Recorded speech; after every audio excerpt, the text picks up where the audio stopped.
Hello, and welcome to the August edition of the Cinetopia radio show and podcast. I'm Amanda, your host from Cinetopia, and on this show today, we'll be reviewing 4 films. First up, our thoughts on Barbenheimer, both Barbie and Oppenheimer still selling out in cinemas globally.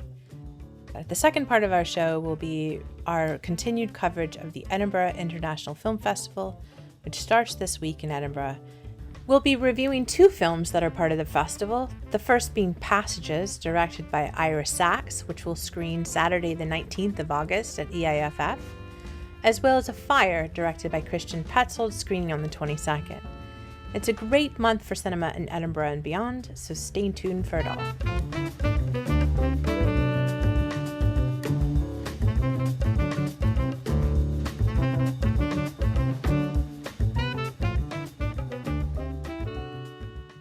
So we are here August. It's fringe time in Edinburgh, although oddly our team here, we're all sort of scattered around the world at the moment. But we're here to talk about film festivals and major cinema phenomena that are happening this summer.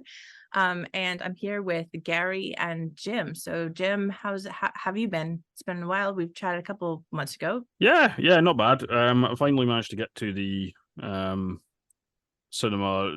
Well, I've moved, right? So I'm in deepest, darkest Tory country, Castle Greyskull. I think our mutual friend Paul Bruce called it Castle Greyskull. I've kind of embraced that part of it, but I finally managed to get to some of the local cinemas down here to see a few things, which we'll be talking about. So yeah, not too bad. Do you have a favorite local now that you have moved?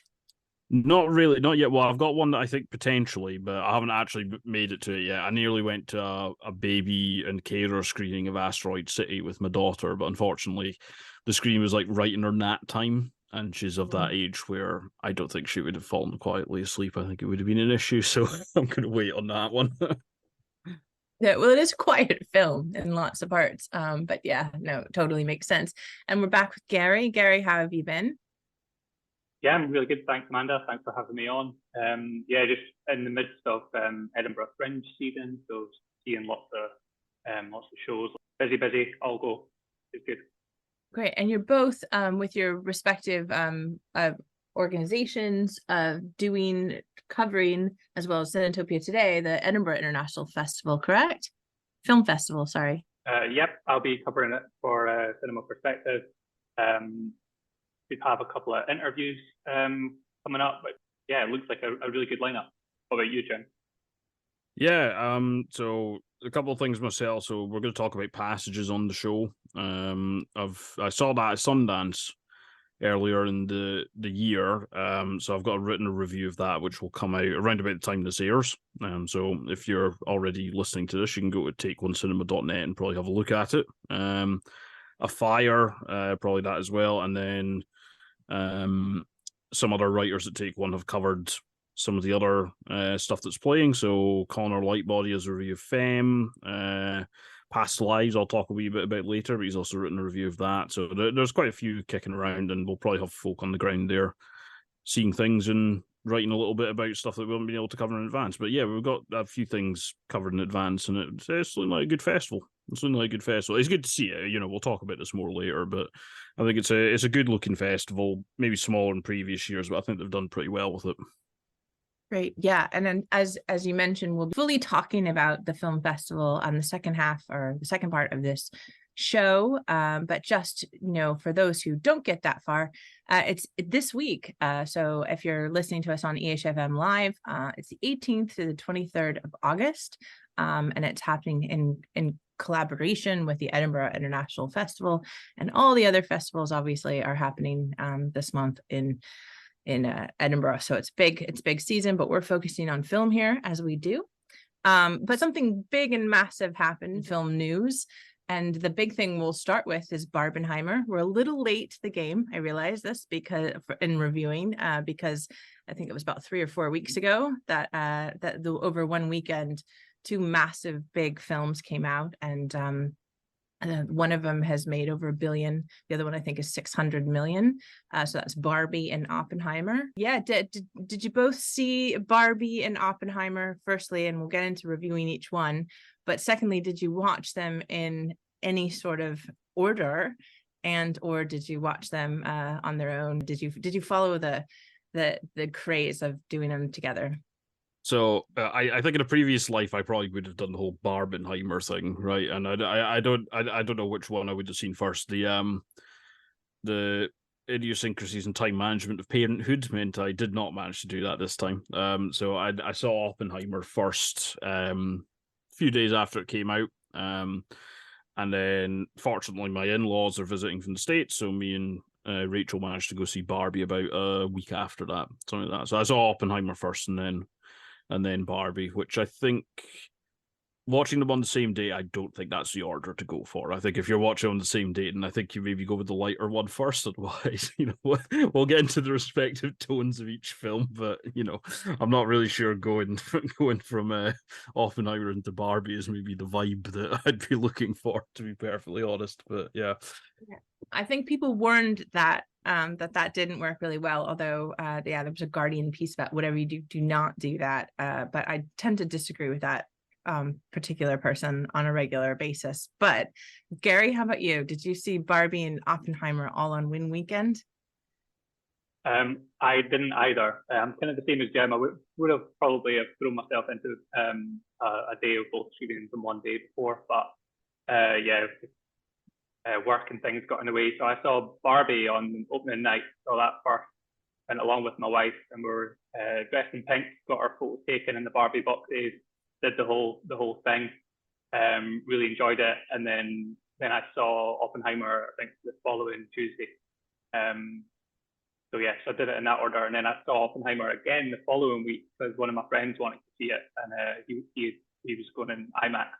So I just saw it in normal 2D the first time, so took the opportunity to see it in IMAX as well. So that's the order I did it in. What about you? Well, I just so happened to have been planning a trip to Paris. So I was in Paris, and I'm only bringing this up. France, I think, got Barbie and Oppenheimer 2 days before UK and US general release. I was able to see Barbie the day before, just when I realized this was happening. And then I saw Oppenheimer in 70 millimeter at not IMAX, but at the Grand Rex Theater, which is one of the most beautiful cinemas I've been in my entire life. And if you have to, if there is anything like this that happens ever again, and you live anywhere near Paris or you're a Francophile like myself, I would highly recommend going to see cinema in Paris with this kind of phenomenon, because the way people go to cinema in France is incredible. There's everyone gets dressed up. It's a big deal, and like cinema going is massive.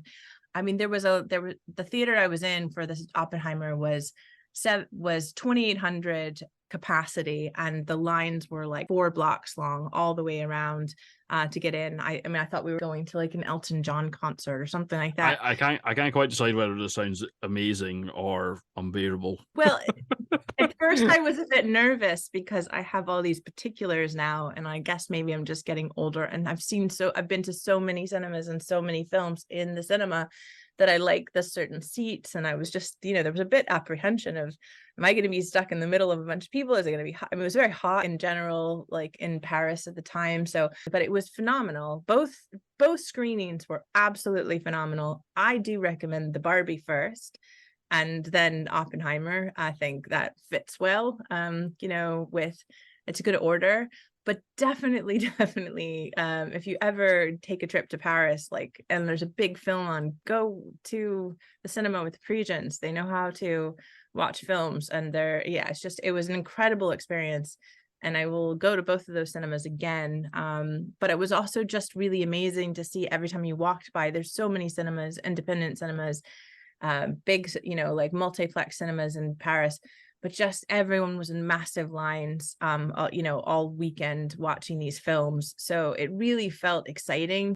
I can ask you both what you think, but I think this was all kind of an accident that happened, that these films, were going to be on the same weekend. But in a lot of ways, this was really good. I think it probably boosted up Oppenheimer's box office because of this sort of push.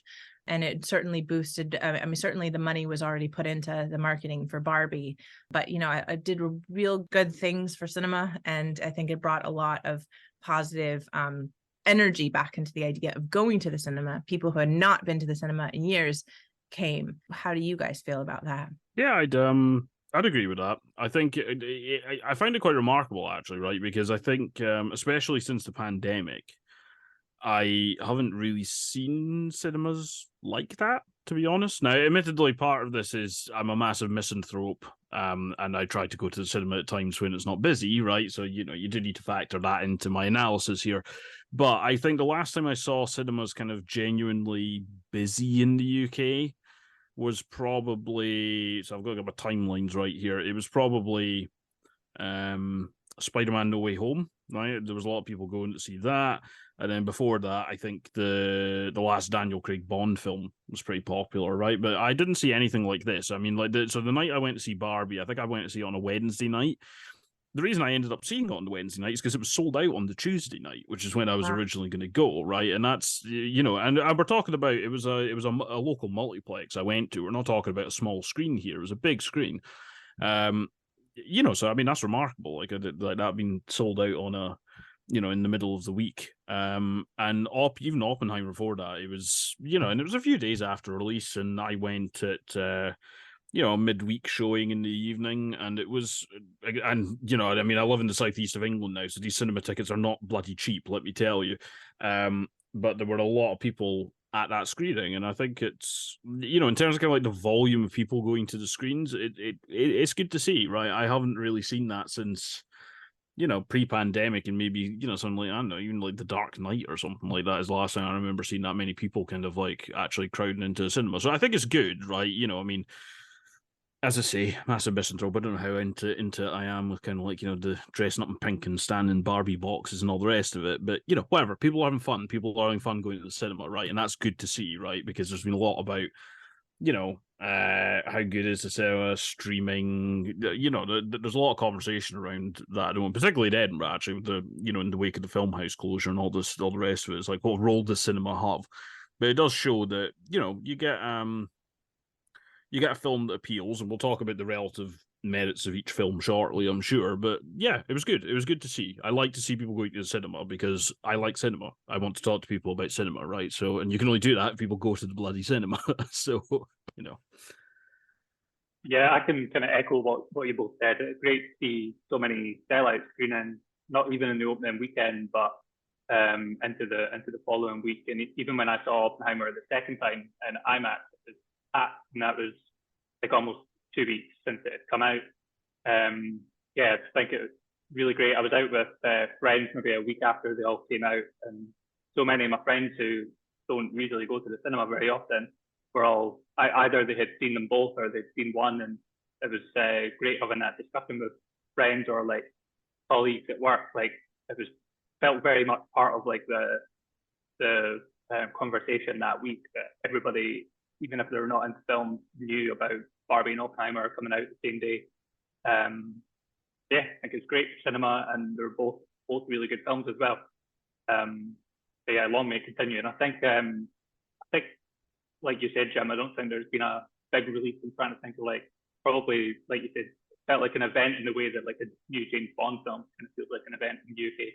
That's really the only thing I think I could compare it to, that, or maybe like one of the huge like Avengers films or something like Infinity War. But yeah, it's really good seeing. I'm a little bit like you, Jim, as well, where I was joking with somebody that, like, I love that cinemas are busy and that there's sellout screenings, but I think I don't really like being in a sellout screening. I would rather be there when it was just me on my own, ideally. But like, yeah, it's good to see the cinema packed.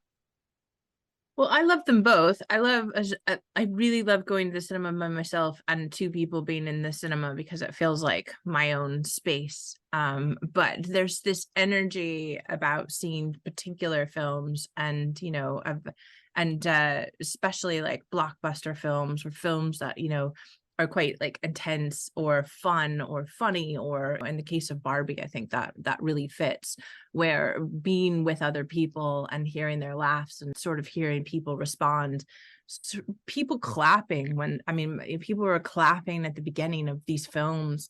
and some at the end. I mean, it was an incredible feeling. It feels so great. It's one of the most exciting things I think has happened in cinema in years.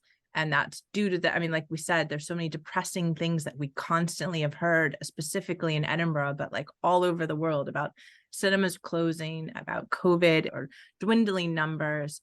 And I think this was not necessarily an easy year, the beginning, specifically on sales and stuff like that. It's been a very depressing year. Then we look at the strikes and what's happening with that, and the fact that will shut down. I mean, I'm completely behind the reason and, behind the unions in that case, as we talked about last month, but it will shut down production for quite a long time. So to have something like 5 days after that started, to come out and really show the industry how much cinemas matter, how much going to the cinema matters, how much good films matter, or how you can attract audiences to the cinemas when the films are either marketed well or particularly like resonate with groups of people who you might not have reached out to in a while. I think this is incredible news for cinema, and I felt really exhilarated by that.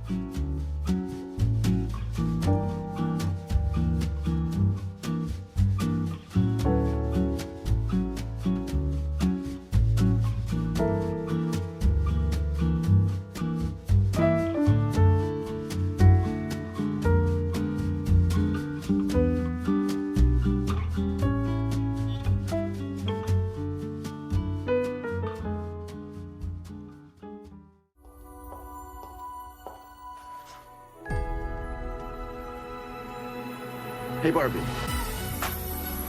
Can I come to your house tonight? Sure. I don't have anything big planned, just a giant blowout party with all the Barbies and planned choreography and a bespoke song. You should stop by. So cool.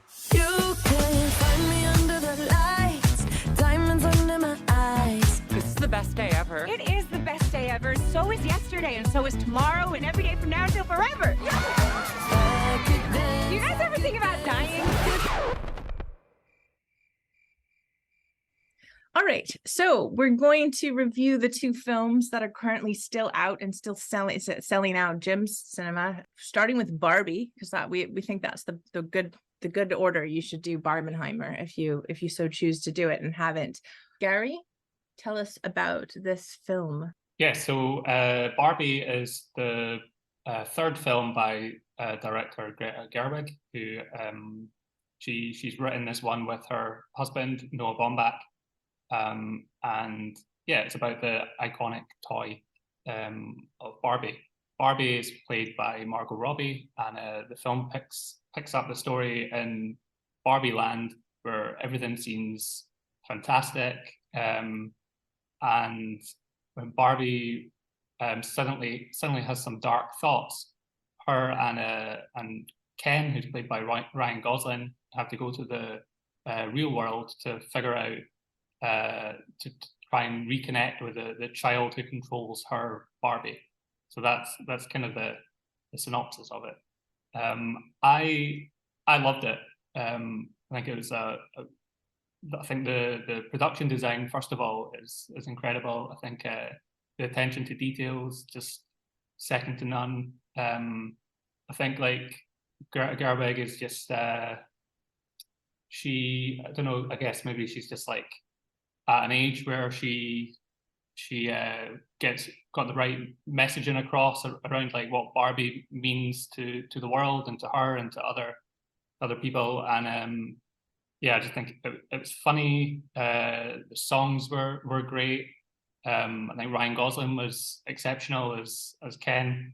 Yeah, I've been telling everybody that I speak to since seeing it to go and see this film. Big fan, and so I'm excited to hear what you guys think. So overall, I like this. Right, I enjoyed it. I had fun with it. I have a lot of time for Margot Robbie's performance. I think we talk about Ryan Gosling being underrated in comedy roles so much that I don't know if he is underrated in comedy roles anymore. But point is, he was very good in this film, and I think there's a lot of supporting players who are also really good. I'm not quite as head over heels with it as a lot of people I know. I thought it was a little bit of a confused film in the script. I don't think it can really decide what it wants to be, whether it wants to be kind of a more Greta Gerwig-y arch, knowing winky type of thing. And I should point out here, so her previous two solo directing efforts, Little Women and Lady Bird, I'm a big fan of both. In particular, her version of Little Women I thought was fantastic. I think it was one of the best films I saw that year. This one, I found it a slightly mixed bag. Like, overall, I went with it and I kind of forgave it for the things that I thought were a bit jarring. I'm not terribly sure its message is we can talk about this, right? Because I sense I'm going to disagree with the pair of you, I think. But I found it a slightly confused film in the script. Couldn't quite decide what it wanted to be for me, and I think some of its messaging, when it tries to have it, some was a little bit too on the nose. Other bits of it is a little bit muddled, I think. I think it gets away with it because I think it's very funny. I think the performances are very engaging. Gary's already said the production design, everything. I think it looks fantastic. It's a very imaginative, creative film, and I think it's extremely well put together in that regard. I think in terms of its messaging and what it wants to be, I found it a bit more muddled, if I'm honest. Well, I disagree with you, Jim. I don't think the script at all was muddled. I think there's a lot there, and I think it's very layered. I can see it's one of. I think we had this discussion with Asteroid City and Wes Anderson stuff. I think my impression of it is that it came across as very layered, and it perhaps need to go back into the film to see and catch maybe certain things. I found the film transformative. I think it's one of the. I mean, we talked about Little Women and Lady Bird. I'm a huge Greta Gerwig fan, so I was a little nervous about this kind of putting Greta Gerwig as, and then this Barbie sort of thing. And when I first saw the trailer, I was slightly, what's going on here? But when I was in the cinema, I got everything, and I thought it was incredible. I think it's a transformative film because it's very smart, but at the same time, it doesn't take itself too seriously. It really is funny. We can laugh at things while also having a serious conversation around very important things, and at the same time being kind of utopian and outrageous and unhinged and like complete anarchy, but all with organization. And there were parts of the film that I cried literally, and there were parts that I was laughing. And as Gary, you mentioned, some of the songs, were incredible. I mean, the amount of layers of just the production design and the quality of that alone makes this film worth seeing multiple times. But I think as a story, it's incredibly important too. And I think as a cast ensemble, because we were talking about Margot Robbie, who I think did a great job. Ryan Gosling did an amazing job, but we have some really incredible. Kate McKinnon was hilarious. America Ferrera was great. Michael Cera, Will Ferrell. I mean, all of them. I thought they were hilarious. It was really fun. I did not ever get bored. Yeah, just mentioning America Ferrera, I found her monologue was terrific. And it really summed up the messaging in the film. And I can see, I guess, it's trying to spin a lot of plates in a way because it's produced by Mattel, so it's kind of like people might level the criticism that it's an advert for a toy, and I guess to some degree people could say that it is, but I think Greta Gerwig handles it in a way where she manages to do that in a way that Mattel are going to be pleased because the film's doing so well. But then she also gets across the feminist messaging behind the film, because I think like you say, Amanda, it's very important as a film. And I think, again, I've seen some takes at the messaging. It's a little clunky or too simple, and that it's feminism 101. But I just think that in the world that we live in, feminism 101 is probably as far as she could push it in this time, because there's already been a horrible backlash to it being to the film hating men, which is just it's just ridiculous. Yeah, So I mean, yeah. those criticisms are. I'm going to kind of agree with you both and disagree with you, right? So in terms of, I agree that I think it has layers. I think the issue for me is I don't think those layers always blend particularly well. What I will say is a criticism of it that it's it's an advert for a toy. I mean, okay, I mean, sure, it is to a certain extent, but like, I think that's a very easy criticism to make, right? And I don't think any issue I have with the film doesn't stem from that. The feminist messaging in it, is it feminism 101? Is it fairly kind of like, entry level thoughts about this sort of stuff? Maybe, but I mean, I don't really see what's necessarily wrong with that. I mean, like, particularly where the film's been pitched, why shouldn't it be, particularly with the story we've got here? I think where I'm going to disagree is the segments of Will Ferrell didn't really do it for me, right? I felt like he had wandered in from a different film almost compared to the sections with America Ferrera, let's say, and even the segments that Ryan Gosling gets on his own, which are kind of like the sections that are broader comedy, I would say, right? You then get Will Ferrell coming in doing his thing, which don't get me wrong, I have time for, right? I've liked a lot of Will Ferrell films. Here it didn't sit right to me, right? And I think what I found was, to me, tonally, the type of comedy it was going for, occasionally I found it kind of a bit of a handbrake turn in terms of the tone of it. So any problems I have with it are not related to, it being a corporate project. I mean, okay, sure it is, but I mean, just about any massive Hollywood film is, really. I mean, you could nitpick at stuff like that all day. I think for this one, for me, it was more just like I found myself oscillating wildly between thinking, hey, this is really good, and this was, I don't know about this. Which kind of says to me that tonally, the type of comedy it was doing, it didn't always come together for me. Like, so the monologue with America Ferrera, is it fairly simplistic message? Is it the most subtle way of doing it? No, probably not. But I think it works, and I think the way it's played for comedic effect in the film really works, right? Because it's kind of used to deprogram the Barbies, and kind of like there's a montage. Like, I think it's well done, right?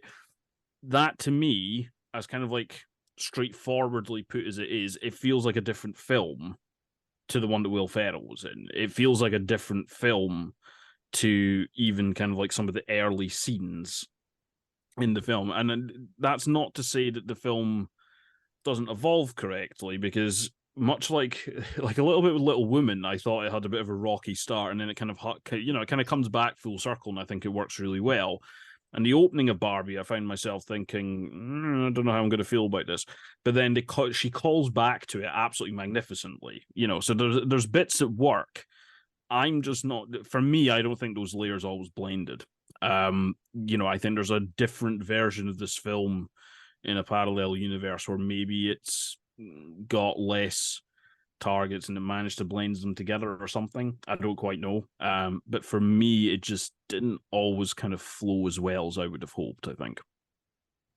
Well, I did for me. I enjoyed every moment of it. And I really, I think it was different. It wasn't what I didn't know what to expect either. Like I said, I don't think the trailer gave me enough to know what I was getting. And I also think it was a huge change from what Greta's, not maybe huge, but it did seem like a big change from the previous other films.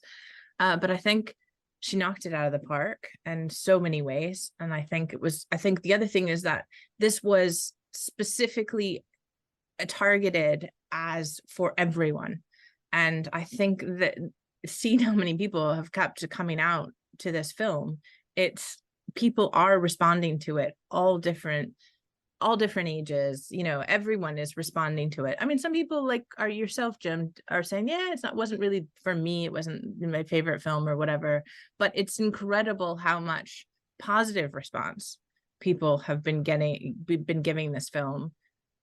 It could have gone completely awry, especially with the fact that it is there's some complex, whether or not you think it's feminism 101, there's some complex like thoughts for a major blockbuster that, is bringing everyone to the cinema. And I think it handled those topics quite well, and in a very funny way. yeah, I thought it was really smart. Oh yeah, and Greta Gerwig's stamp is still all over this. I mean, there's a Marcel Proust joke in here, you know, which is not something you would necessarily expect in a $1 billion Barbie movie, right? You know, so I mean, I think any criticisms about it being a toy advert are, I don't know, they're kind of missing the point to me. Even as somebody who's more lukewarm on it than you two, I think it's completely missing the point with this. And I think what I would say is, despite the fact that I'm maybe not quite as, you know, full on behind it as the two of you, I find it very hard to believe somebody could go to this film and get nothing out of it. You know, like, I'm not going to sit here and say I did not laugh in this film. There are points where I laughed out loud, right? You know, it's it doesn't quite hang together as well as I would maybe like it to. But if you go to this and you don't get anything out of it, I'd be really very surprised, frankly. And it is quite good to see. I mean, okay, sure, this is based on like massive existing intellectual property, which is always kind of like presented as the big bad demon of kind of like big budget filmmaking, but it is an original film, right? You know, it's not, there's not been a live action Barbie film before. It's probably the biggest budget that Greta Gerwig's been given by far. And I think we'll talk about Oppenheimer later, but I think what's encouraging about this whole thing, both films together, but also on their own, is it does show that if you put an original thing out there and it's good, right? Because I would still say this is good, right? I don't think it's brilliant, but I do think it's good. People will go to see it. I mean, okay, there was a huge marketing budget behind Barbie, but like, you know, as with any film with a massive marketing budget, if it was a load of codswallop, then it would have had like a, you know, a 90% drop in its second week and everybody be done talking about it 3 weeks later. But we're not. We're sitting here talking about it on the show like nearly a month after it came out, and people are still going to watch it right now, you know. So I find it hard to believe anybody would go to see this and get nothing out of it. That's, you know, despite my slight lukewarmness on it, I wouldn't want that to be the takeaway from my criticisms of it, I think. Yeah, that's fair. I mean, like, yeah, I think the important thing is that people are going to see it, and kids are going to see it, adults are going to see it. And like you said, Amanda, it is a film for everybody. And I think this whole Barbenheimer kind of fiasco has actually done the film. It's obviously done the film a big favor because people are turning it into an event, and then I think word of mouth has been great for the film as well, just to get as many people in to see it. Like my 12-year-old niece went to see it, and I think she's seen it again. So I think like yeah, I just think it's really important for young girls and young boys to go and see this film. And then also, obviously there's some highbrow artsy jokes in there as well that you would expect from Greta Gerwig, like very yeah, she's clearly a cinephile. There's lots of little like nods and references to things in there, and lots of like little clever observations, like yeah, like little winky digs at like Zack Snyder's Justice League and stuff like that, which I think like people are going to enjoy. And then I think the people that I think it's going to annoy just the right people as well. Yeah. Which is good. Yeah. No, yeah. I think this is a film that I wouldn't have even ever expected. I mean, I wouldn't have probably run out to a Barbie film if it hadn't been a Greta Gerwig Barbie film.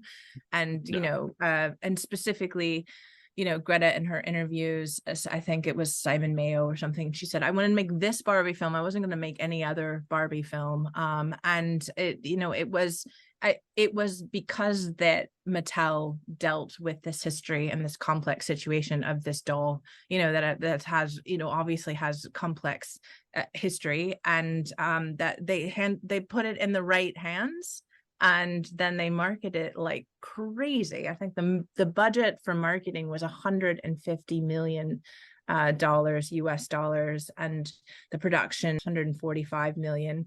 But as we talked about before, it's already it's $1 billion movie around the world already, and we're talking 3 or 4 weeks in. That's an incredible feat for any filmmaker, and for Greta Gerwig, I think this is amazing. I think that, I mean, we'll talk about the other films and the merits of the other films going forward, but I think this is the kind of film that is going to be that is transformative, and we're going to remember when this film came out and how important this is. And I think we'll look back at this film more over time and how important this film is. And I'm so thrilled to have seen it the first weekend in Paris, but also to have seen so many people see it, to see so many responses, and to see it again. And if Greta Gerwig does not get a Best Director noms I'll be like very, very upset, because I think there's so much it's a lot, not only the script, but this whole project. It's a huge, incredible feat to take that kind of, like you said, IP and turn it into what this film was. So I'm really blown away, and I'm rooting for her to win.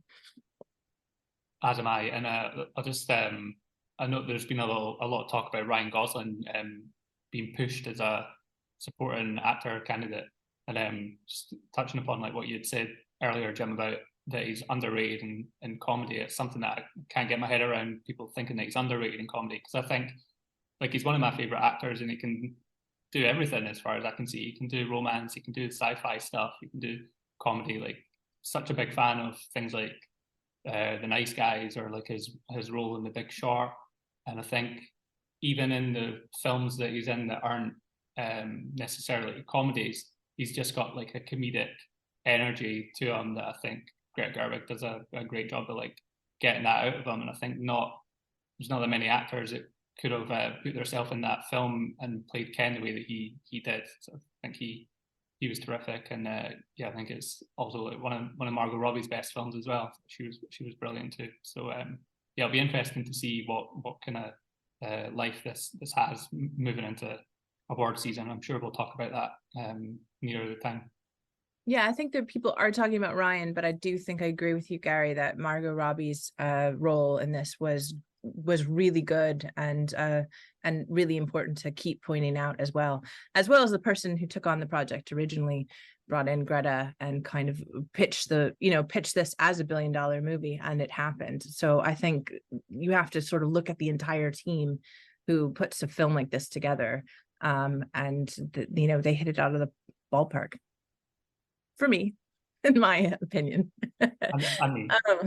All right, and we'll be on to the next when we come back.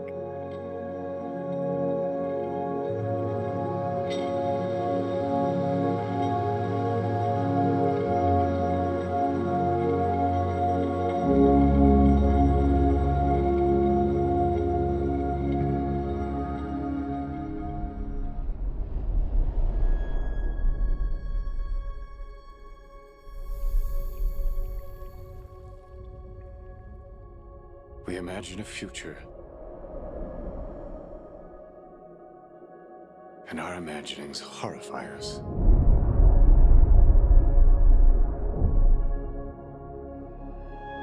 They won't fear it until they understand it.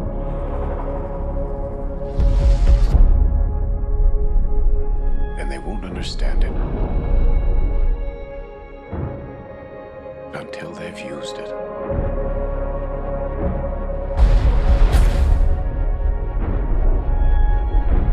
Theory will take you only so far.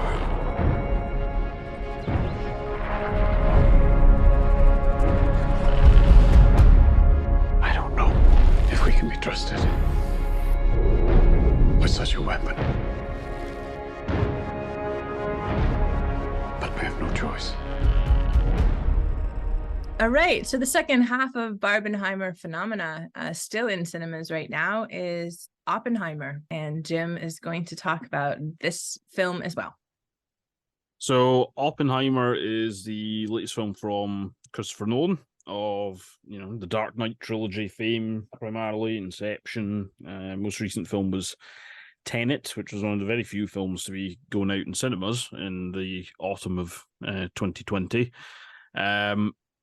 And as the title might imply, it's a biopic of J. Robert Oppenheimer, who was the lead physicist behind the Los Alamos Laboratory and the Manhattan Project and the development of the atomic bomb. and it kind of balances different stretches in his life. We see a little bit of him as a student. We see the lead up to the war with him teaching in university and kind of, having left-wing association, shall we say, and kind of flirting with members of the Communist Party, in particular young woman Jean Tatlock, played by Florence Pugh. Oppenheimer is played by Cillian Murphy, who's been in a lot of Nolan's films, but mostly supporting roles. This is the first lead one he's had with him. And then, obviously, the development of the bomb and the collaborative effort between kind of like some, very prominent physicists of the day. And then it also kind of deals with the aftermath of it, the immediate aftermath, and then several years after, during the development of the hydrogen bomb and kind of the start of the Cold War. And in those segments, you get a little bit more from Louis Strauss. Like the name is spelled Strauss, but he points out it's a southern pronunciation. Louis Strauss, played by Robert Downey Jr. And the reason he comes into this is that there's basically a segment where he's going through his confirmation as a cabinet secretary in the US government, and he's been questioned about his role in the Oppenheimer affair. So basically it cross-cuts a lot between these different timelines and brings them together, and stuff comes to light, and it finds ways to kind of like find, similarities in these timelines of tone and all the rest of it, and cuts across them. So it's a little bit kind of Christopher Nolan-y in the sense that, it's not just a straight linear biopic. We don't just go through from point A to B to C through the guy's life. We go between the two of them. But basically it does that. The centerpiece of this is probably the Trinity test, right? There's the detonation of the atomic bomb after they developed it, but as it goes back and forth. But basically that's what it is. It's a chronicle of the life of J. Robert Oppenheimer, using these different periods in his life, with a little bit of the aftermath dealt with through this segment with Louis Strauss, played by Robert Downey Jr. So I'm interested. So I'm a big Christopher Nolan fan. I have been very up and down with his films, though, right? I think the films of his that I really like. There have been a couple, and I'm kind of primarily thinking of his last film, Tenet, which I think they're really not good. I thought Tenet was a dreadful film, frankly, although I seem to be in a vocal minority about that. What did the pair of you think about this one? So I'm kind of the same as you. I'm a little bit mixed on the films of Christopher Nolan, and I think when I also didn't like Tenet, and I think going on to what I like, or the films of his that I like the most, are when he's like reined in by, like, his script is reined in by either history or some source material. So like I really like his Batman films, and obviously they're reined in by the comic books that they're based on. I really loved Dunkirk that he did. And then I really enjoyed this one. It's one of my, I'd say it's one of my favorite Nolan films.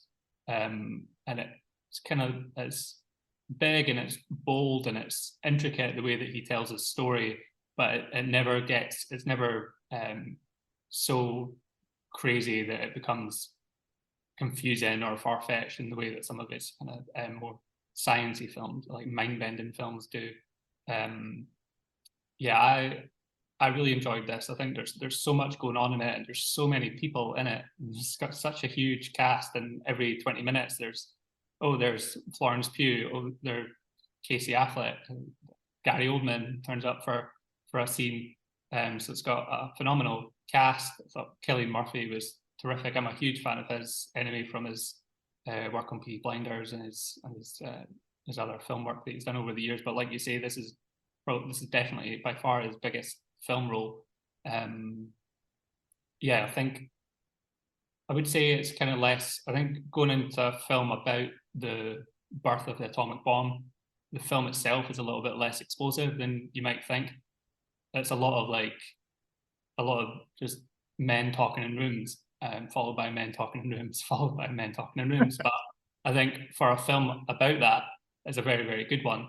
I wasn't so up on the history of the ins and outs of that time, politically, or to do with Oppenheimer. So I found it fascinating. It's kind of like a Christopher Nolan history lesson, but a really enjoyable one. What did you think about it? That's a good. I like that Christopher Nolan history lesson, and that's exactly what it was for me. I am very lukewarm on Christopher Nolan. I didn't see Tenet because it didn't sound good. Maybe it was Jim, you sort of saying you didn't like it through the whole process. But Memento, for me, when I first saw that film, I thought it was like that was a Seinfeld episode that he took. And I'm not, I think, everyone finds him, he's one of these characters where I love that he exists in his, absolute, must shoot on film, must shoot this, exactly, must shoot it 70 mil or IMAX or all this stuff. So the fact that he has that sort of audacity and capacity to do this and take these stories and do them in these incredible ways that use film, I applaud that he exists out there, and I'm happy that he's part of the ecosystem. But I don't really respond to his films like they're the best thing I've ever seen. It's like the little PTA like discussions I have with cinephiles over the years. This one was pretty good. I think sometimes if you didn't know the story, I learned a lot about Oppenheimer. I learned a lot more after watching it. I probably need to go back and watch the film again, to like deal with the idiosyncrasies of what was happening. I thought the performances were incredible across the whole board. I thought they were really good. Robert Downey Jr., particularly Emily Blunt, I really liked as well. Cillian Murphy, of course. Like the film was really, really good. I think sometimes, as you said, a bunch of people talking, I maybe expected, because this whole idea about the explosion and how it was filmed and all this stuff was very, very spectacular. All the effort that was put in it, that the story would have been a little bit less about being in someone's head all the time, like his own existential crisis. And for 3 hours or however long we're talking, that was a lot of non-explosive activity happening. But that being said, it's a really incredible period of history. It's really important. And I think it was handled well. But I maybe agree with you, Garry, that this is one of his better ones. Yeah, I think I'd agree with that, right? So I think generally speaking, I have liked Christopher Nolan's films, right? I would say the only ones that I've really had a strong negative reaction to are Interstellar and Tenet, right? And the reason I bring up Interstellar is because that's probably the other film where he gets the heavy, or attempts to get the heaviest into kind of like scientific stuff, right? And obviously, like, there's bits of Interstellar a bit more fantastical, and I think Gary's point about his best work being when he's reined in by something, right? Whether it's history or source material or something like that. I think there's something to that, right? Now, for me, unlike Amanda, I really like Memento, for instance. And like Inception doesn't necessarily fall into that category, but I think about Interstellar and what it did with like scientific stuff, and I personally think it used it to give it an air of gravitas, and it was a load of old hooey, right? That's me, and I think there's scenes in there which reveal the fact that its understanding is quite shallow, right? And I'm going to burnish my own credentials here, right? My background is chemical engineering. I've studied chemistry and physics quite a lot, right? I'm not J. Robert Oppenheimer, but when something rubs me up the wrong way on these things, it really gets my goat, right? And Interstellar did that. This film did not, and I think the reason for that is, there's plenty in here for kind of like physics and history nerds, if you like, but I think it's centered a lot of it, understandably, given the title of the film, on Cillian Murphy's performance as Oppenheimer, and I think that's crucial here.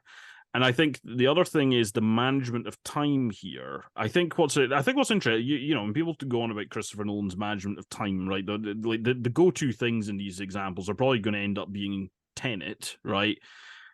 Which I think it used as a crutch for a film that was a load of old shite myself. But whatever. This is not a review of Tenet, or Memento, right? And Memento has its structure, and you either like it, you don't appreciate it, like it, that's fine. But I think his use of this, like, manipulating timelines in the film is matured, and I think he's doing it a lot better now, Tenet notwithstanding. And I'm glad that you both brought up Dunkirk as an example of this, because I personally think, there's probably films that I like more of his, or maybe more of a favorite. Like, I probably rewatched The Dark Knight more times, and this sort of thing. And I have a lot of fun with The Prestige and things like that. But I think Dunkirk is his technically most accomplished film, right? I think that is his best made film.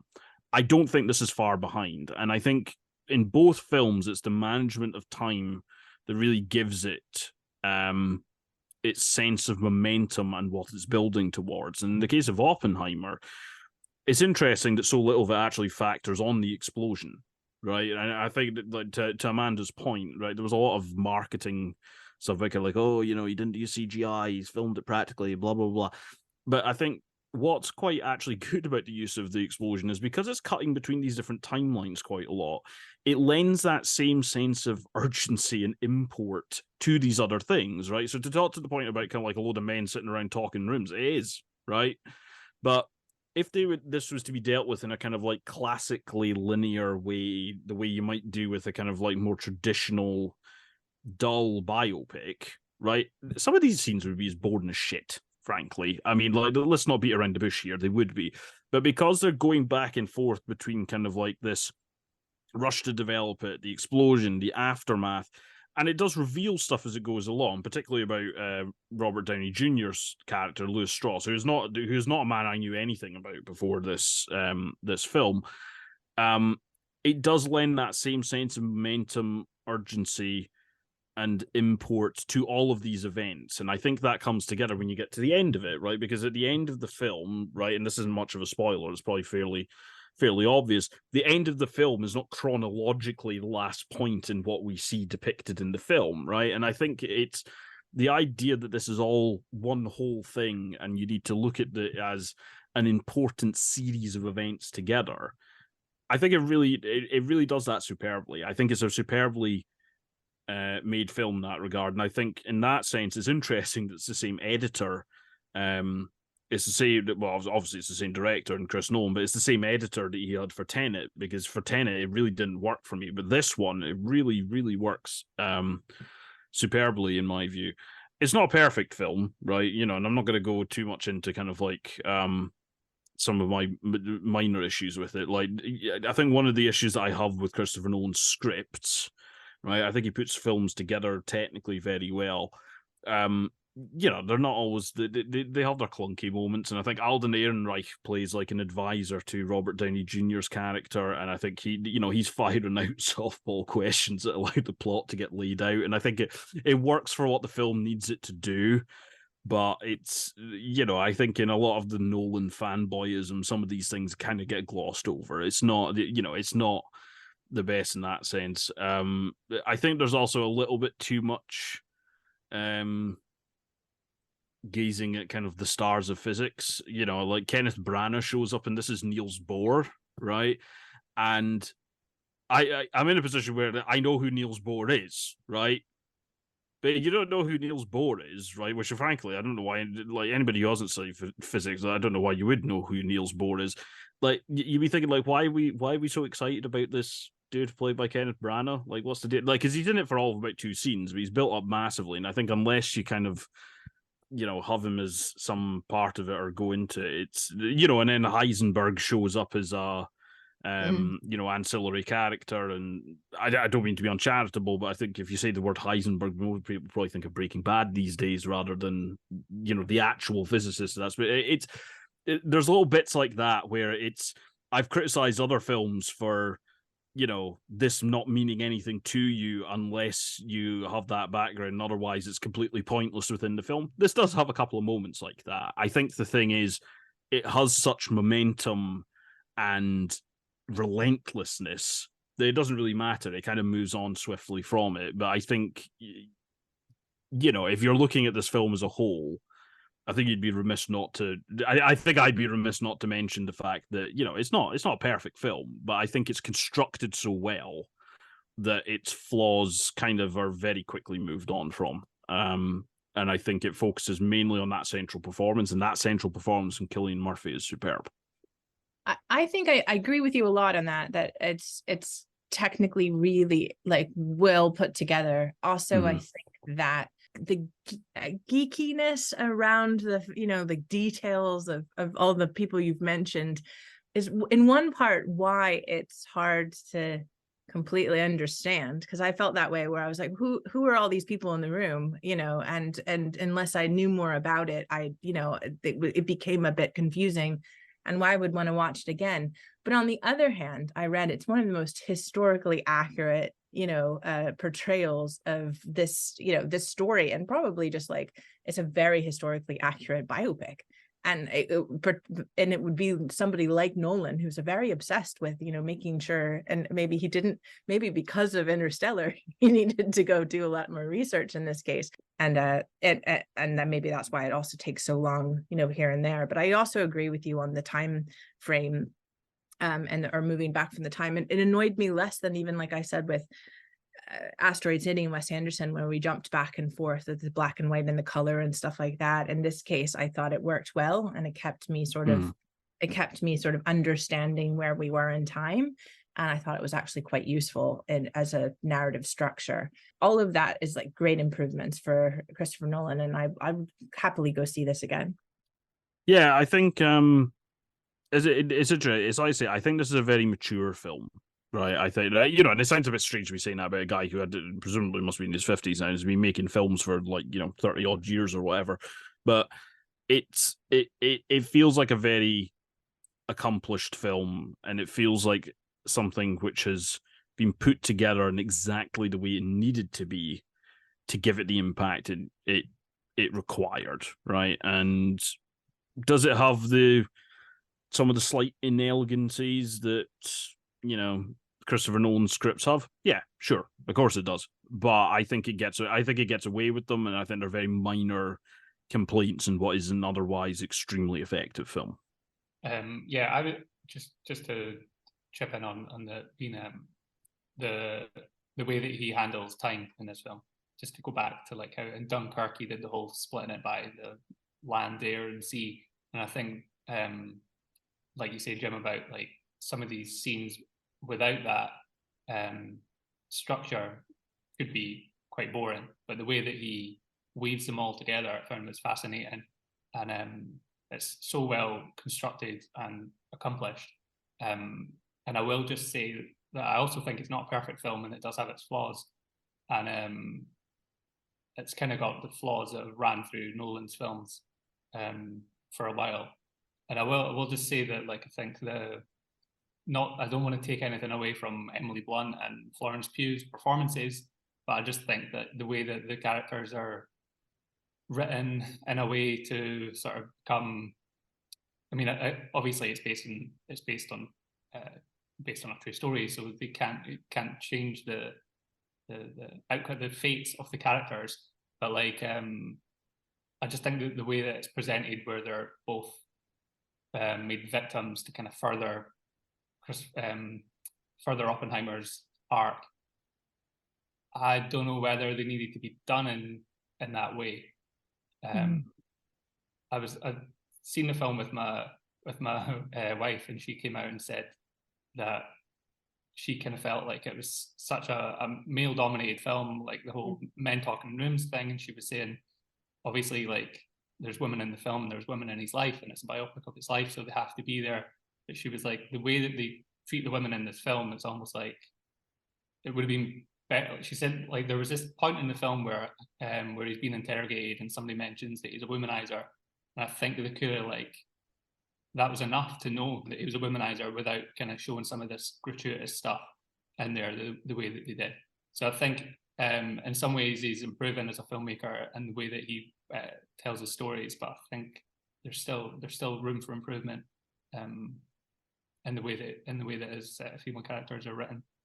Yeah, I would agree with that a bit, except I did think Emily Blunt, as I mentioned, I thought her character was a little bit more complex, and I thought was interesting. And in fact, was very interesting to see her character and learn more about Kitty as a, you know, as a person from this film, where I thought Florence Pugh's character, and the relationship that they were having was not very effective in the story. Like, I mean, obviously it's an important part of the story, Jean Tatlock, but I do think that it wasn't, I just didn't buy it, like this, you know, the romance as much. And I like Florence Pugh as an actor or whatnot, and obviously Cillian did a great job overall, but that was probably the least the least apt, least best part of the film for me, was that relationship, where I think on the other hand Emily Blunt at least brought in a really unique, for that period of time, a really interesting sort of person with her own mind, and sort of like, you know, like, so I thought that was quite interesting for me.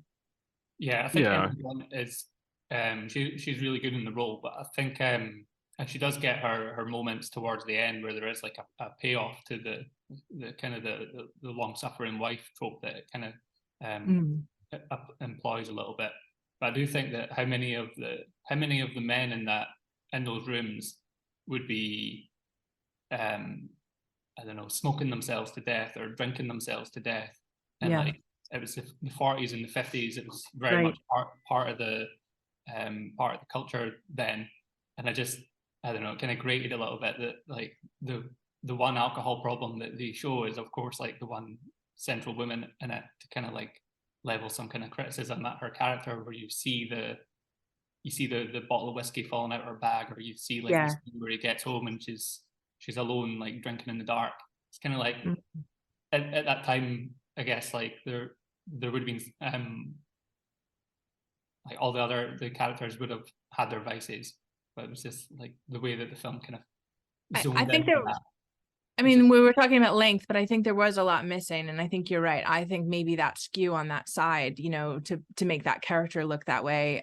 Also, I think there was a lot missing in terms of the anti-Semitism that was going on within, you know, like there wasn't much focus on that as well. Like you all both said, there's quite a lot of omissions because it's a complex story.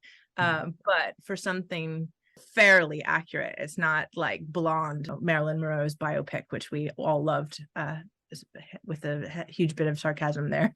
Yeah, I think I think I'd agree with both of you to some extent on that, right? And I think in terms of Christopher Nolan as a filmmaker, like the fact that he can't write women, or he's poor at writing women, is something that comes up quite often. And I think it's actually sometimes a little bit harsh. I'm not sure it is here, to be honest. Like I think Emily Blunt brings more to that role than there maybe is in the script, right? Because she gets her kind of like triumphant moment towards the end, and I think the way that she inhabits that scene and kind of delivers it brings a lot more to it than necessarily would have been written on the page. I think Florence Pugh does quite well with her role. In particular, there's one scene where I think is not something I've seen in a Nolan film before, and I think it works quite well in terms of kind of like understanding the impact that relationship, or in particular the way that relationship ended, let's say, has on Oppenheimer, right? And I think from a filmmaking perspective, like let's say a directorial standpoint, it works very well. From a writing standpoint, I'm not sure that the build up to that point really gets across the impact or the importance of that relationship in his life. And I think this leads me to my whole thing with Christopher Nolan, which is I think he's a fantastic director. I think he's a really good technical filmmaker, and even certain aspects of the storytelling in terms of like management timelines we've spoken about, I think he's excellent there. I don't think he's a great writer, right? And I think that comes through. Unfortunately for him, I think it comes through a little bit more in his female characters, but frankly, it shows up all over the place. I've already said about kind of like these, you know, ridiculous exposition scenes that are in everything, and I think the things that suffered the most from it were things like Tenet, was Interstellar, I think it was in The Dark Knight Rises as well, for instance, and things like that. I think when he's doing any of the writing, it's a lot less accomplished in my view. And I think that kind of all links back to Gary's original point about so it's maybe even not so much he's reined in by source material, he's really guided, right? He's maybe a little bit more guided by them. But I think to circle back to your points about those female leads in Emily Blunt, and probably more supporting in terms of Florence Pugh, but I think that's maybe where it shows up in terms of the character work in this film, which otherwise I think is pretty good, to be honest. So overall, we mostly we all liked both films. If you had to pick your favorite of the bunch, I'm going for Barbie. What would you go for, Gary? I'd go Barbie as well. Yeah. And Jim? I'll go Oppenheimer. I think we knew this, but give us a bit of variety. We like variety here at Yeah. Cinetopia. But yeah, so that's Barbenheimer reviewed, and it's still out in cinemas, and hopefully for a bit longer. Keep coming to the cinemas, and yeah, it's a great summer for cinema. We're on to the film festival next.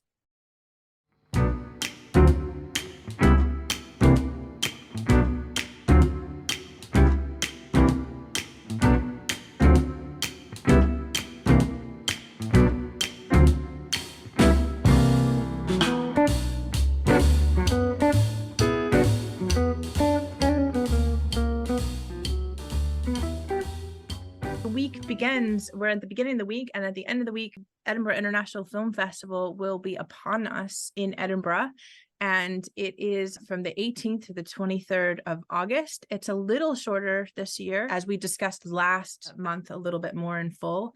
This has kind of been, the film festival's been saved, and we're, and the fact that they were able to put that whole program together in this amount of time is incredible. And we did discuss all of their program, the whole program, with the programming team last month, so feel free to check that out in our other episode. We're going to review 2 films in this podcast that are coming out. Big films, I think, at least the first one, Passages, Ira Sachs, so it will be out, I believe, on Mubi as well. You know what I was doing last night? No, but whatever it was, you sound very excited.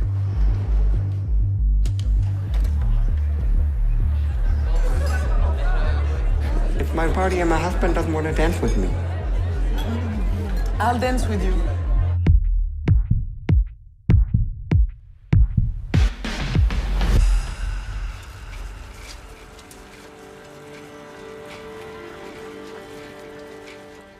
So, Gary, do you want to give us a little intro to that?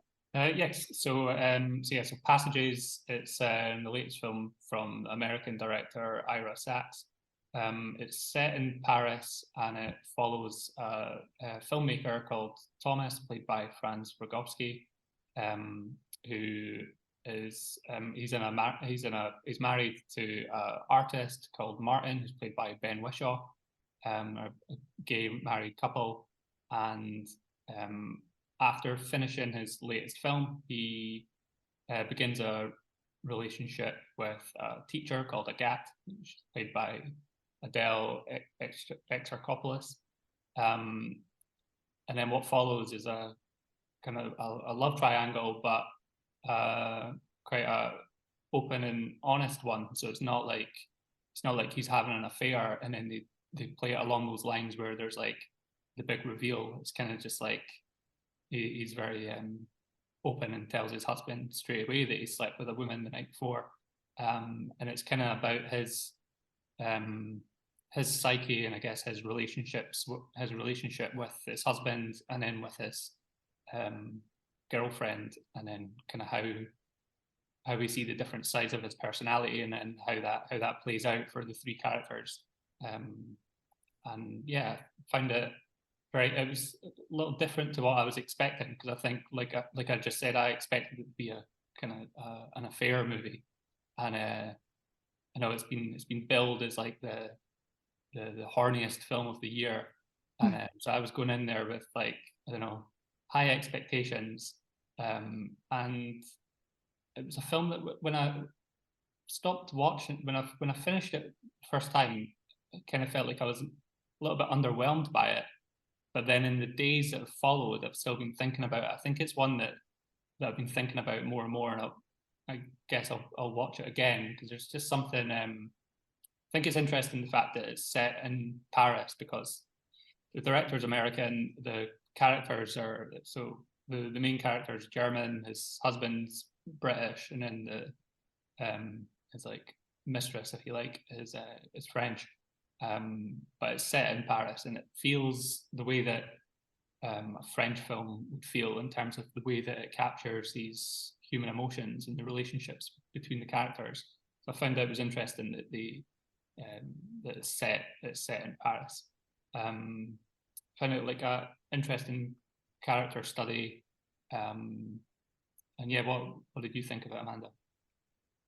I think it was, as you said, it was an incredible character study. I think I mean, all of these performances were incredible. I would largely say the character Tomas was just so believable that the only thing I would say is it made me uncomfortable in quite a few spots, but partially because of the character being sometimes really hard to deal with. I would say sometimes people have said a narcissist, if you will, and the way that he treated the two people within the love triangle.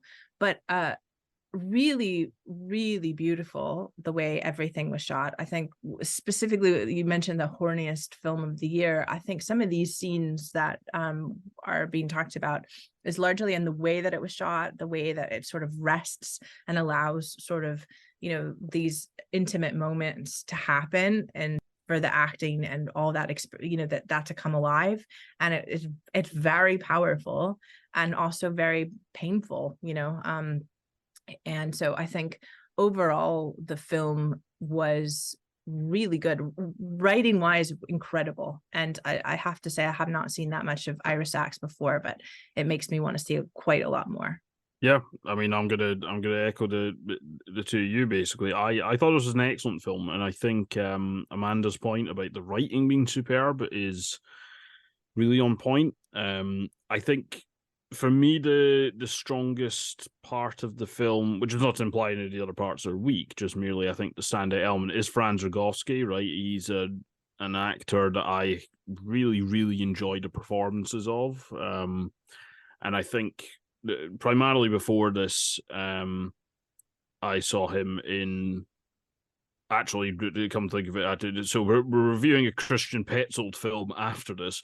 The way I'm aware of Franz Rogowski is from a Christian Petzold film in Transit, and I thought he was superb in that. In this, it really shows kind of the man's versatility, because it's a completely different performance, and he does play this kind of like very, emotionally and sexually open, narcissist is the word for it, who basically kind of seems to think the world revolves around him, and this film does, and I think it's good this film does, and it makes him a very captivating presence, and that is down to that Franz Rogowski performance. I think the supporting performances, so Ben Whishaw as his husband Martin, and then Adele Exarchopoulos as Agathe, the woman that he meets her by dancing with her at the after party after his film, because he's a filmmaker, finishes shooting, and Martin's kind of like too tired and rejects doing such, and that's how they meet. And basically, I found the way that everything revolved around Franz Rogowski's characters really, really interesting. I found you could see why people say the hardest film of the year, but I think what's interesting about it is very much in it's not what, as Garry said, it's not this kind of like typical kind of like, AFIRE film structure. It's a lot more open and challenging than that, right? In terms of how these characters are interacting and what they're getting from one another or not getting from one another, and what exactly is going on is really interesting. It's really domestic in terms of like the scale of the drama here, but the performances are all so good and have such good chemistry. And it's interesting we're talking about a film set in Paris here, because I think we spoke about a film on the show previously where we talked about the fantastic chemistry between the characters, and I think this is another one where a lot of it hinges on that, and it comes together in a couple of ways here.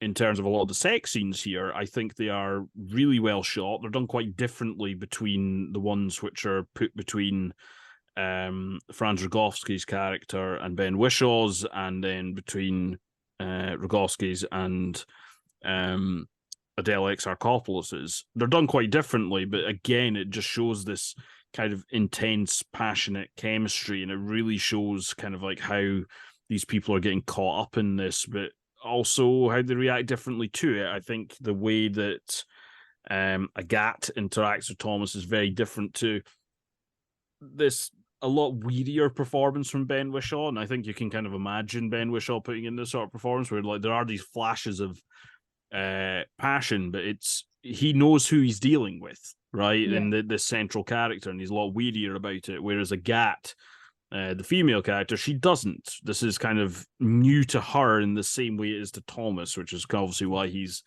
started pursuing this. And I find it, I thought it was an absolutely fascinating film because you just can't take your eyes off these characters. And I think it's that gelling of how it's been shot and the way that these characters have been written is just really captivating. And I couldn't take my eyes off it. I think it's an excellent film. I thought it was absolutely superb.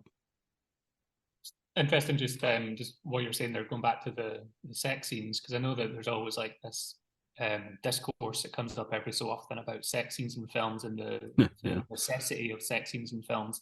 And I think without the sex scenes in this, there wouldn't be a film, because, and it's not to say that they're done in a gratuitous way, but I think in terms of the character study, just seeing how, like, he's like, the way that he has, like his mannerisms and his body language with one is completely different to the other, and that speaks to like the length of time that he's known them and the dynamic between him and his husband, and then with him and the woman in the story.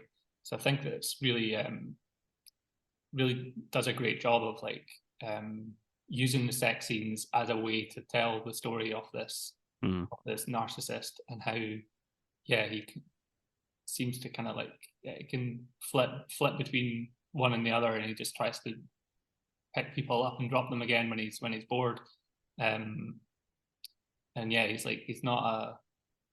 definitely not like a likable character, but he's a character that's like captivating, and it's interesting seeing how it plays out. I really enjoyed this scene where he won't go into like the details, but where he meets Agathe's family as well, and then that kind of like sees the clash of kind of two sides of his personality kind of coming together in quite a funny way. But then it's also it's very sad in moments as well in the film. So I just think that it's very well written, as you mentioned at the beginning, Amanda.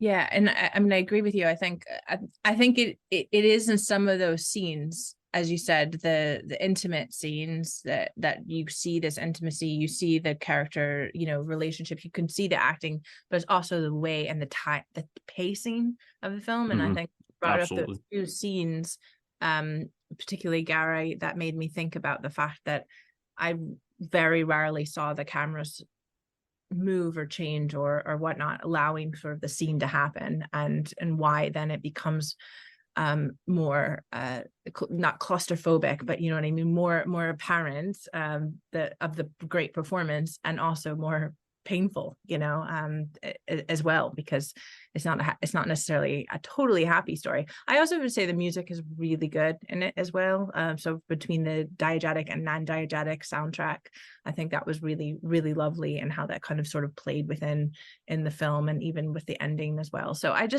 it's really beautiful. I mean, I also love good films made in Paris. So we'll watch this one again, most definitely. And highly recommend you go see it at the Edinburgh International Film Festival this week. Yeah, I recommend people go and see it. And I will just mention the performance of Adele Exarchopoulos. I think she's phenomenal in this film, and she's on such a great run of films at the moment. She's becoming like one of my favorite actors, and she was really, really great in a film called The Five Devils earlier this year that I think's on Mubi. So people should check that out. And she did Quentin Dupuy's Smoking Causes Coffin last month as well. So she's got great range, and she's great in this, as are all three. Okay, so check out Passages as part of the Edinburgh International Film Festival this week, and we'll move on to the next film.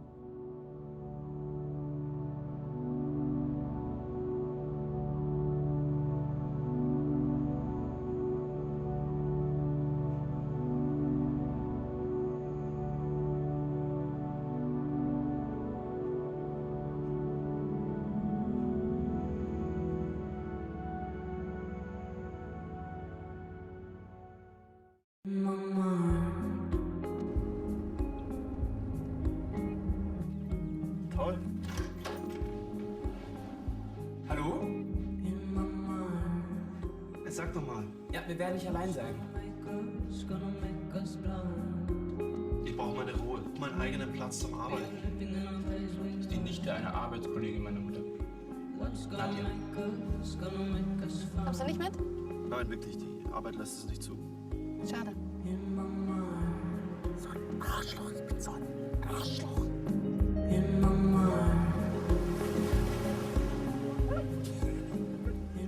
So the next film that's part of the film festival this week is AFIRE, directed by Christian Petzold. Jim, tell us about this film. So AFIRE, so Christian Petzold, we actually, as I said, we mentioned in the last review, the only other film of his I tell a lie, I've seen two other films of his. But I saw Transit, which I was a huge fan of, and this is his latest film. There is one film he's done in between, which was Undine, I'm not sure how you're meant to pronounce it, but it had the same lead actress in it, in Paula Beer, who shows up in this film. But the premise of this is that you have two young friends. So you've got Leon, who is a young writer who's trying to finish his novel that he's fairly convinced is crap, played by Thomas Schubert. And he's with his friend Felix, played by Langston Ubel. And they have gone to a holiday home, which I think in the story is owned by Felix's mum, but I can't really remember that part particularly well. But in the summer, and the idea is that Leon is going to finish his film there. Felix is going to kind of relax a bit, and when they get there, it's actually being occupied and let out, unknown to them, by someone else, and it's Paula Beer playing a woman called Nadia, and she is in a sort of casual but relationship with this lifeguard called David, and basically it's the interactions of these four people.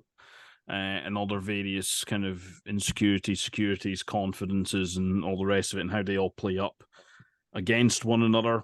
The reason for the title is that basically there's this backdrop of the idea of kind of growing forest fires, which are slowly kind of like creeping closer to where they're staying. It's a background thing. It's not necessarily, for the majority of the film anyway, very prominently presented, but that's the idea of it. And the German title is actually Roter Himmel, Red Sky, right? Because these fires are turning the sky red. But despite that kind of like dramatic backdrop, it's basically the interactions of these characters, right? And their insecurities, attractions, and all the various things that are kind of like bouncing around in the psychology of them and how it's playing out in this very limited location. It basically largely... So the vast majority of the story takes place in this one house and then a beach that's nearby, right? And how they interact. There's a little bit of a coda at the end, and at the start of the film, you see Felix and Leon break down, and they have to walk the rest of the way to this home, and then the film basically stays there from there. So I'm interested to see what you two made of this. I wanted to like this more than I did. Struggled with it a little bit in terms of I couldn't figure out its tone, and I know that it's kind of being called a comedy, and there is comedic elements to it, and I think they do come to the fore a little bit more as the film goes on into the third act.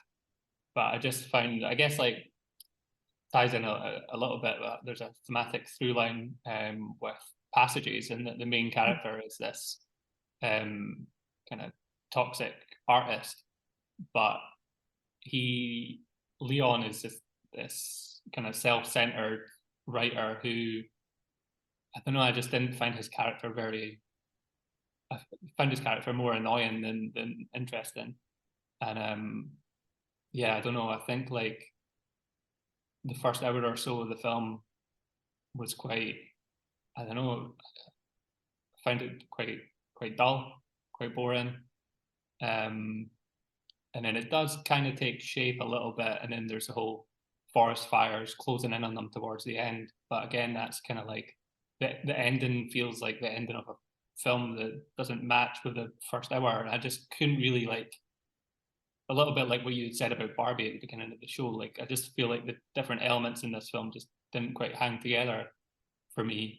And I guess like comedy is like quite subjective, but I think I was watching a comedy and not realizing it was a comedy. I don't know, it just didn't click with me. Maybe it's just like the type of humor that it was going for, but yeah, I know that Amanda liked this more than me, so if you want to let us know what you thought about Amanda.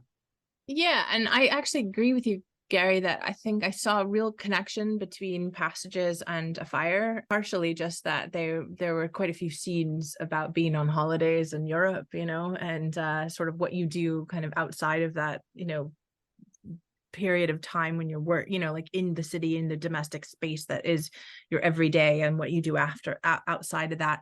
So I conceptually liked that already, where the space in which we were in, and potentially maybe also because I just came from like a beach vacation in France. I kind of thought the way this was being, filmed, and sort of the way that they kind of let the dynamic breathe, while it might have been slightly slow, was interesting. And I was curious about all these characters and how they all sort of will fit together. And I agree with you that Leon, the main character, was, disgraceful and annoying. And but I also found Thomas and Passages to be quite frustrating, almost more, because he had more power over the other people, where here I feel like everyone found the main character to be quite annoying, and sort of let him be, a curmudgeon. But I did really like the film. I thought the film was well put together. I think the impending,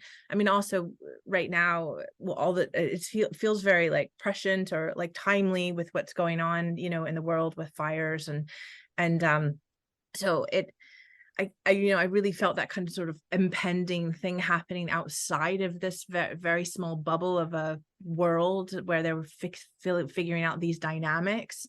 And so I liked that sort of mixture between the two, and that really didn't like take over. It wasn't like a horror, a horror movie about, natural disaster, but this was a real thing that was affecting the dynamic. What did you think, Jim? Yeah, overall, I think I liked it. It didn't, and I think we're all agree with Gary, is it didn't quite come together for me as I would have liked, I think, in the end. I think a lot is probably going to be made of the lead character being an arsehole. Yeah. But frankly, I actually kind of enjoyed that. I think it's a very good performance from Thomas Schubert, and I think where I'll differ with Gary is I got quite a lot out of that on a comedic front. I found his just kind of intense kind of self-centeredness and thinking the world's against him and all the rest, and super self-seriousness. I thought it was really quite something, and I think that performance is really good. I think Paula Beer's performance I think is very good. I think she kind of embodies this enigmatic woman, let's say, without it tipping over into kind of like the stereotype that you could have with that sort of role.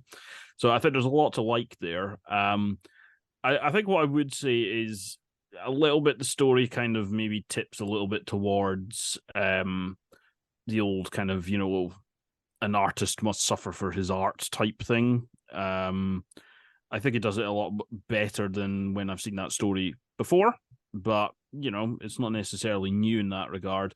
I think also the fact that it's kind of that kind of like light, well, not light, that's the wrong word, but that sort of like Euro art house kind of style of comedy where it's very dry. I think it's that for the majority of the film, and I think it tries to pull off this kind of like tonal shift in the kind of closing moments where I don't know if it really manages it that well, or if it brings it home the way it would. It feels a little jarring, I think. Overall, for most of the runtime of the story, I enjoyed it. I liked watching it and these character interactions and the way that they played off it. And it's very much a film based in those kind of character complexities, right? And I think it does it very well. I think there's a couple of things it doesn't do great, and I think unfortunately that kind of slight pivot towards the ending, without giving too much away. I think there is a pivot that happens. I don't think it sits particularly great in that respect.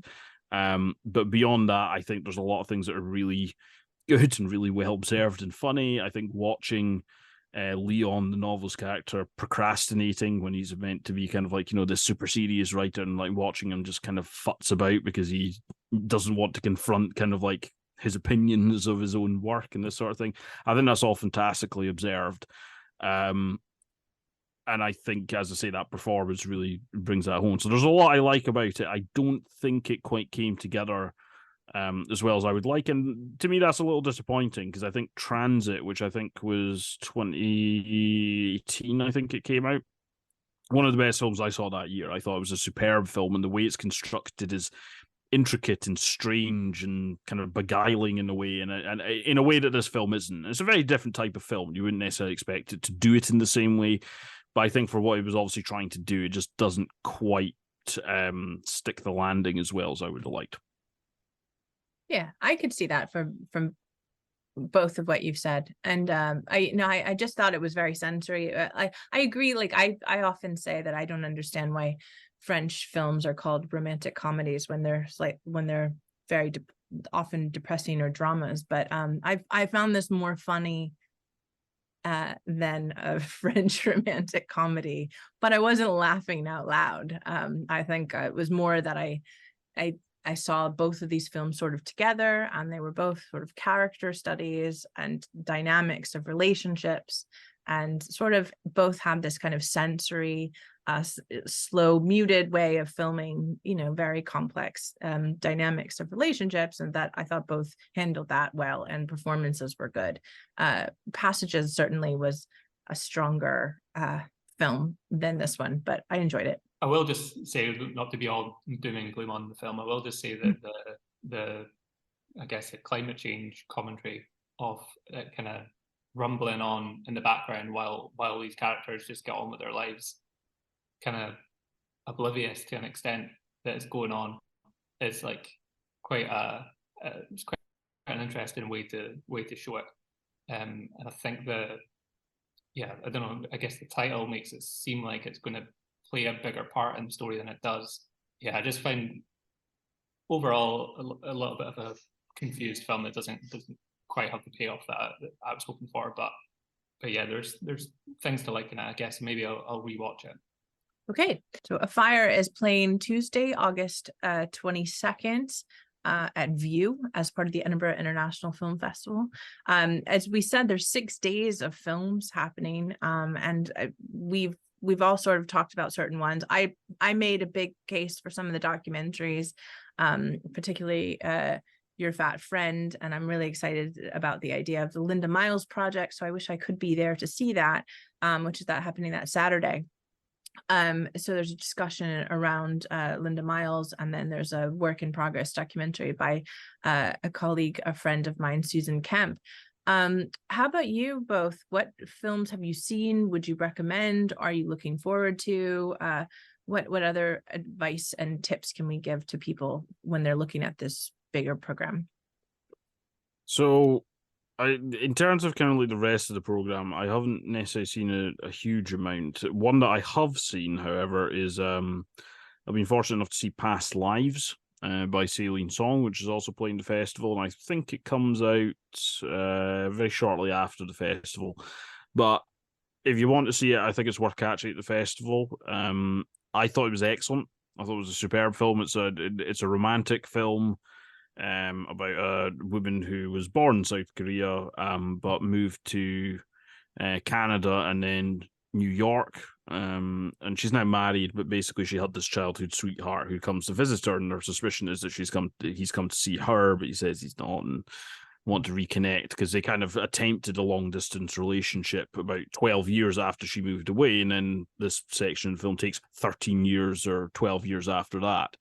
And I thought it was a very smart, intelligent film. It doesn't play out the way that, a little bit like Passages, actually, kind of like, to put that kind of synopsis in, you'd have preconceptions about how it would play out, and this film doesn't. And I think it's very, very smartly written. I think it's a superbly written film, and I think the technical approach that Celine Song has taken to some of the scenes let that tone develop in a really beautiful way.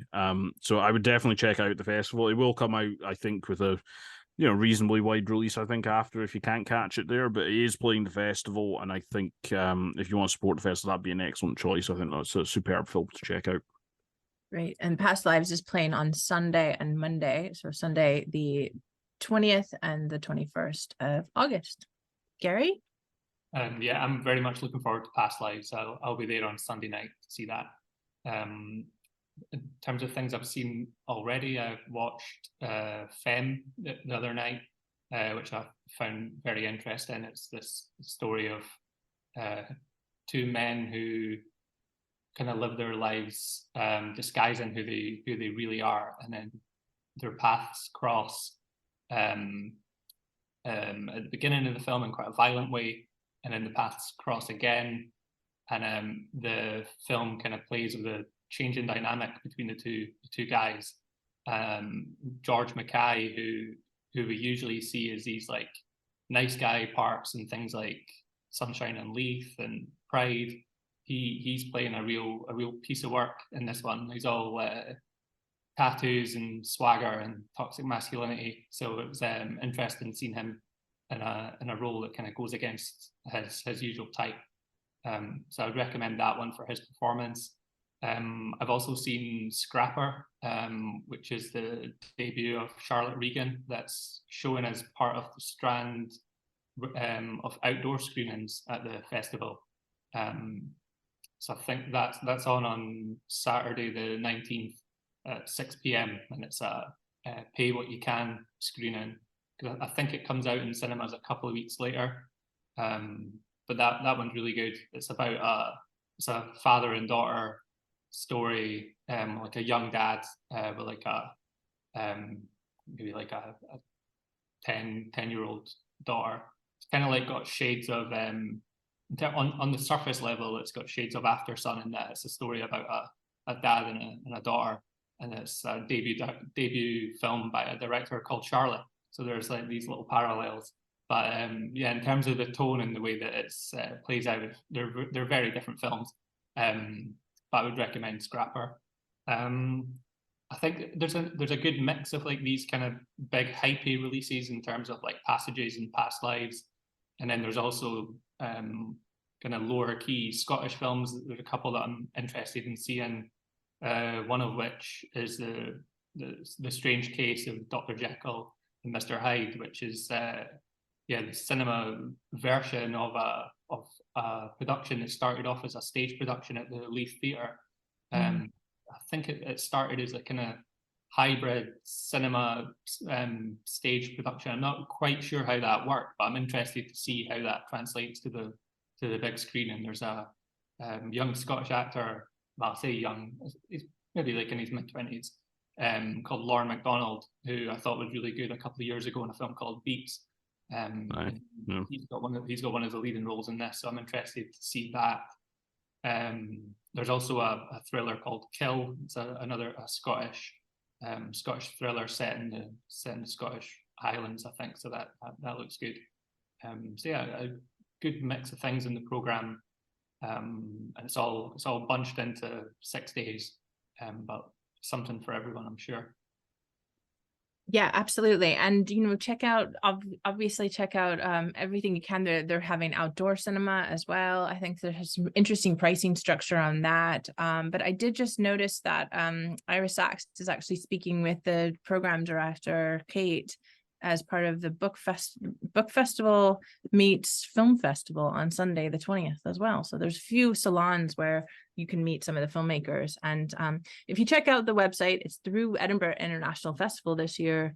You'll be able to check out the whole program, download the program, but don't forget to check it out and go to a few cinema events as part of your Fringe experience if you're in town. All right, so that wraps up our show for August, and are we looking forward to a big autumn? I know there's quite a little bit of whether or not certain films are going to come out. We have Venice, we have Toronto, but some films are being pushed back. But any exciting things on the horizon you're looking forward to? Probably I think it's not till October, but there's a new Scorsese film coming out. That's kind of the next huge one for me, I would say, before the end of the year. Guys, at the time this is coming out, Meg 2, The Trench will be in cinemas. Are you telling me we're not going to see Jason Statham versus the Giant? I haven't seen the original Meg, by the way. I imagine it's ridiculous fun, but otherwise complete nonsense. But in terms of stuff I'm actually genuinely looking forward to, I think Gary's pointed out the Scorsese one that's kind of on the horizon. I think beyond that, it kind of depends on whether some films hang around. Actually, there's a couple of interesting re-releases, right? I think there's an anniversary re-release of Serpico, which is one of my favorite films. So I think if you either haven't seen that or you've never seen it on the big screen, I think that'd be a good one to check out. In terms of kind of like big releases beyond that, I'm kind of struggling to remember a lot of them, but there's a lot of interesting little films coming out, right? And I think once you get to London Film Festival and then the immediate aftermath of that, there'll be another kind of wave of kind of interesting films to check out. In my case, I'm basically just trying to try to squeeze cinema visits in between looking after my daughter, who is wonderful, but is 18 months old, so is something of a handful. So, yeah, where I can. I'll just chip back in. One just popped back into my head. It comes out, I think, on the 1st of September, and it's the directorial debut of Neil Maskell, who's top actor. He's been working in acting for 20 odd years, and he's finally went behind the camera, and he's got a film coming out called Clockenluder, which is a really interesting little political thriller, like a black comedy. It's got Tom Burke who's in that, who's an actor that I really like. So yeah, that was on at London Film Festival last year, and it's finally getting its general release in a few weeks. So check that one out if you can. Well, that wraps up our show, and thank you both, Garry and Jim, for joining this month, and hopefully see you again in September. Thanks, Amanda. Cheers.